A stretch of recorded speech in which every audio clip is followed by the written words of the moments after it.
Municipal ఎన్నికల పోరులో సదాశివపేట ఇప్పుడు హాట్ టాపిక్ గా మారింది. టీపీసీసీ వర్కింగ్ ప్రెసిడెంట్ జగ్గారెడ్డి తనదైన శైలిలో హామీల వర్షం కురిపిస్తూ ఓటర్లను ఆకట్టుకుంటున్నారు. సదాశివపేటను స్వర్ణయుగంలోకి తీసుకెళ్తా అంటూ ఆయన చేసిన ప్రకటనలు ఇప్పుడు చర్చనీయాంశంగా మారాయి. సదాశివపేటలోని 26 వార్డులో కాంగ్రెస్ అభ్యర్థిని గెలిపిస్తే ఒక్కో వార్డుకు ఏకంగా 8 కోట్ల రూపాయల అభివృద్ధి నిధులు మంజూరు చేస్తానని జగ్గారెడ్డి హామీ ఇచ్చారు.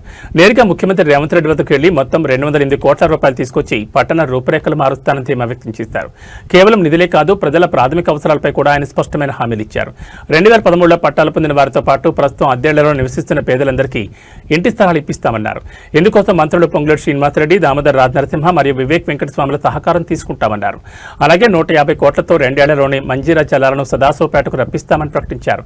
యువత కోసం స్టేడియం, స్విమ్మింగ్ పూల్, ప్రజల కోసం కొత్త ప్రభుత్వాసుపత్రి భవనం వంటి వరాలు కురిపించారు. కష్టాల్లో ఉంటే నా ఇంటి తలుపు తట్టండి అంటూ భావోద్వేగంగా మాట్లాడుతూ గాంధీ మహాత్ముడి విగ్రహం సాక్షిగా తాను ఇచ్చిన ప్రతి మాటను నిలబెట్టుకుంటానని ప్రమాణం చేశారు.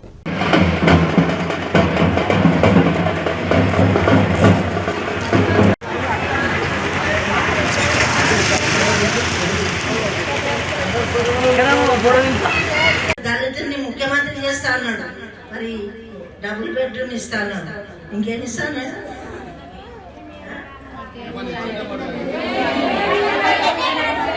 మరి దళిత బంధు డబుల్ బెడ్రూమ్ వచ్చిందా? పోనీ డబుల్ బెడ్రూమ్ రాలి.